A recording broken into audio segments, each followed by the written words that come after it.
Quimaira. Relatos en la hoguera.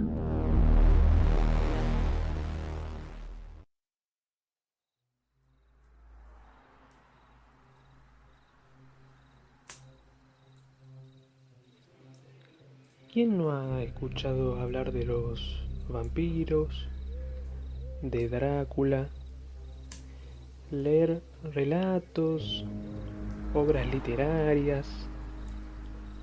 Claro, la lejanía de estos, al proceder de lugares ciertamente remotos, Transilvania, Europa Oriental, Rumania, Hungría, entonces puede ser que no nos hagan tanto ruido, pero, los vampiros, o el mito que surge de estas criaturas, no se agota en Drácula ni en ese tipo de películas. El vampiro no surge de la literatura, mucho menos empieza con la novela de Bram Stoker, de Drácula. Se trata más bien de un mito cuyo origen puede hallarse en la Grecia antigua. Ya por ese entonces estos seres, denominados bricolalas, con B corta, Y y K, bricolalas, o también llamados brucolacos, con B larga. Estos seres eran identificados como criaturas muertas o no muertas, pero que en lo fundamental no tenían la característica que hoy en día se le asocia a los vampiros. Más bien, lejos de consumir sangre, se les temía más bien por los daños psíquicos que podían causar. Los bricolalas, identificados posteriormente, eso sí, como vampiros, datan del siglo IV antes de Cristo. Por aquel entonces, en la Grecia antigua ya circulaba la creencia concreta de que los muertos podían reactivarse y quedar en una especie de estado excepcional, un estado especial entre la vida y la muerte. Las expediciones arqueológicas han dado con muchas tumbas antiguas que daban testimonio y prueba material sobre esta creencia.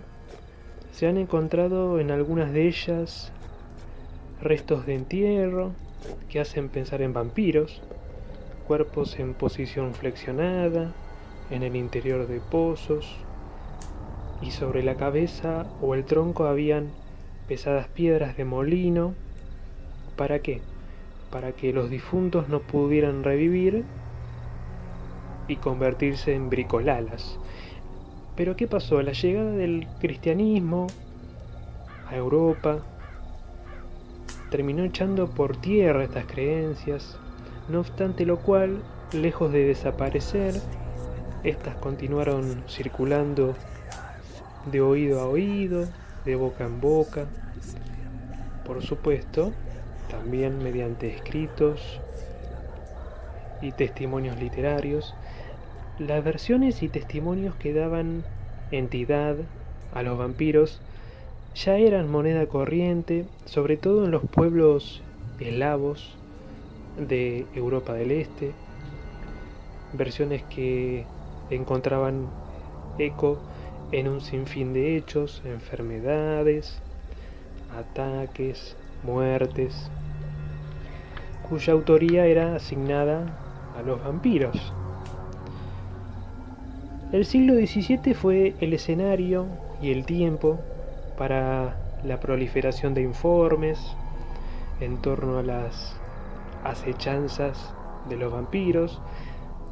La BBC de Londres, en un artículo que sacó recientemente, recuerda el caso de Kisilova.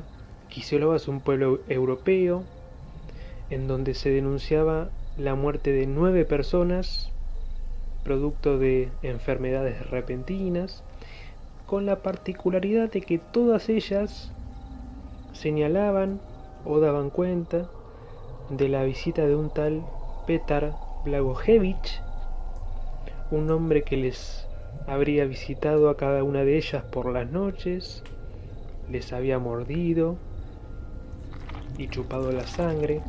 Pero, ¿cuál era el problema con este sujeto llamado Petar Blagojevich?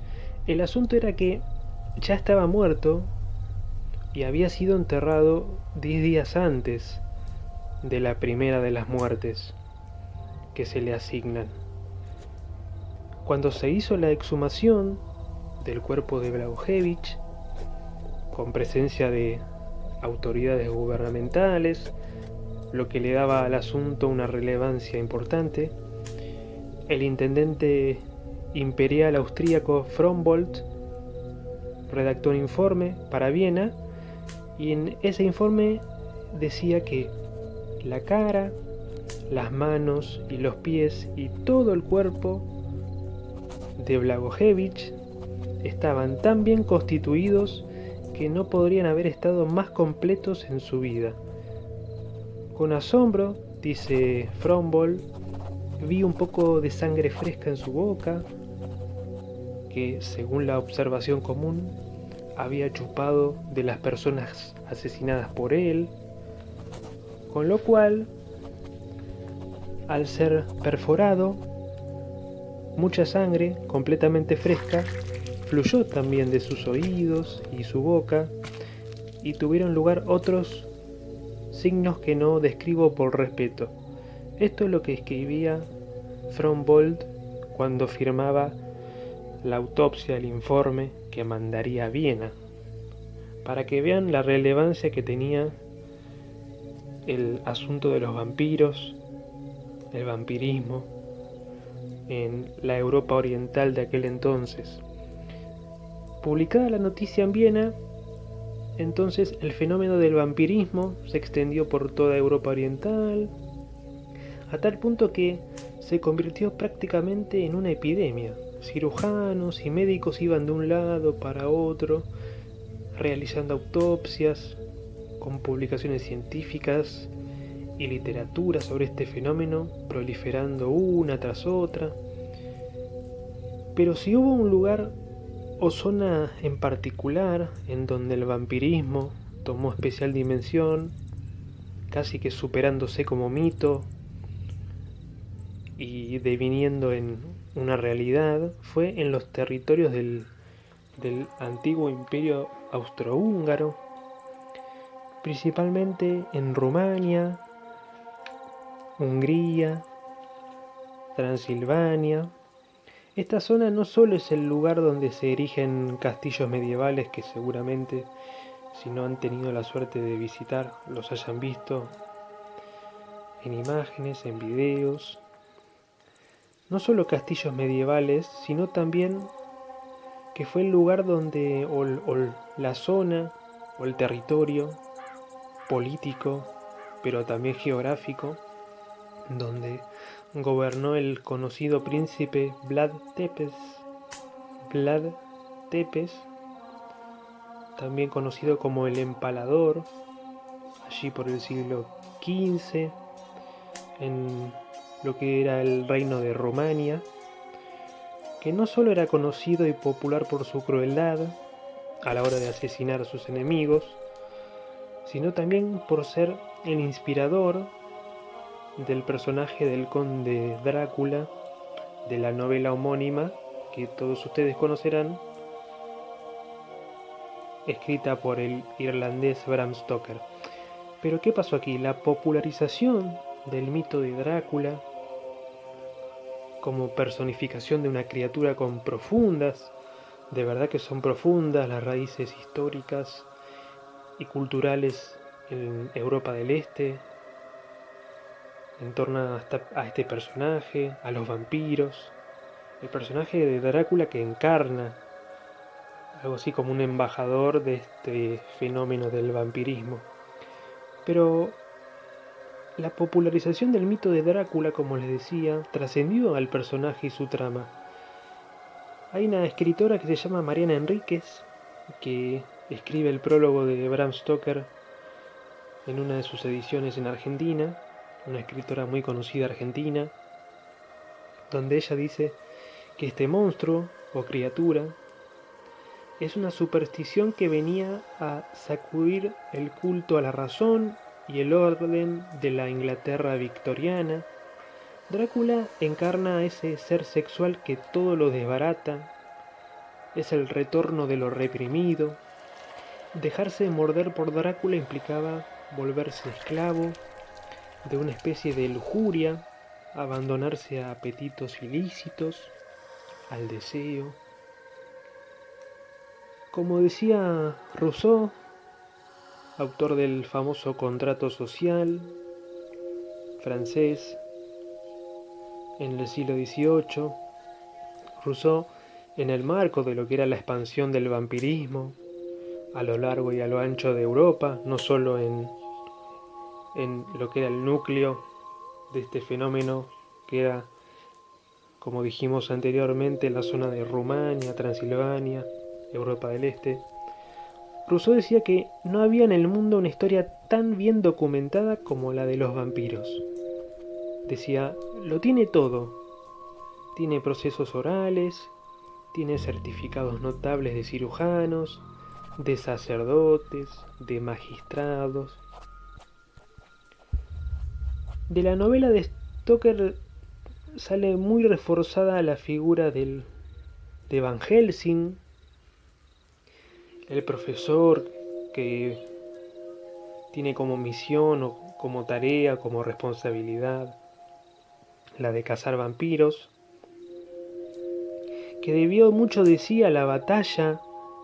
La figura de Van Helsing tuvo mucho de deberle en su configuración literaria a lo que sí fue verdaderamente una batalla que sacerdotes, clérigos y un sector del catolicismo libró hasta mediados del siglo XVIII contra el acecho de los vampiros.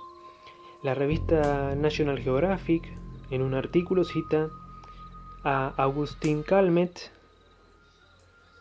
autor del Tratado sobre los vampiros de 1751, en el cual él recopila numerosos casos de vampirismo y en donde define a estas criaturas como muertos que salen de sus tumbas y vienen a inquietar a los vivos, que les chupan la sangre, que se les aparecen, que provocan estrépito en sus puertas y en sus casas, y en fin, a menudo les causan la muerte.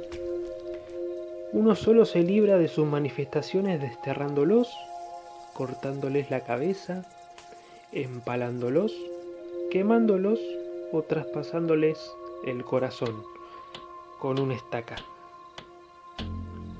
¿Serán los vampiros un mito juzgado? ¿Es el vampirismo un simple brote psicótico? Y si, tal como se dice, estas criaturas que pueden vivir durante siglos, si en verdad existen, si verdaderamente están junto a nosotros, no debemos olvidar que la literatura medieval, religiosa, no religiosa, identificaba a los vampiros como los embajadores de él, el innombrable.